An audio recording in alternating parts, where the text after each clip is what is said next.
तर आमचा बारक्या कांदा टोमॅटो काही एक खाणार नाही, त्यामुळे त्याच्यासाठी एकदम साध्या पद्धतीतली डाळ करायची होती. म्हणून मग विचार केला त्याच्यात भात मिक्स करूनच मग काहीतरी बनवूया.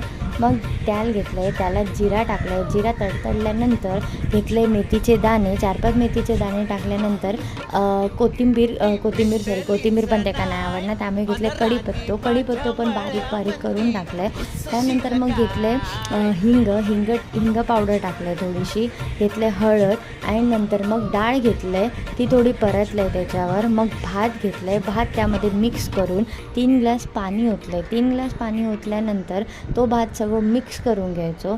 मिक्स करून झाल्यानंतर 3 चमचे तूप टाकायचा. तूप टाकल्यानंतर 3 शिटी करायचे आणि मग आपलं शॉर्टकटमधलं डाळ खिचडी एक तयार होता. कारण की त्याका ना कोथिंबीर आवडणार, ना कांदा आवडणार, ना लसूण आवडणार, म्हणजे एकदम काय वेगळाच खाना त्याचा. म्हणून मग त्याच्या पद्धतीत काहीतरी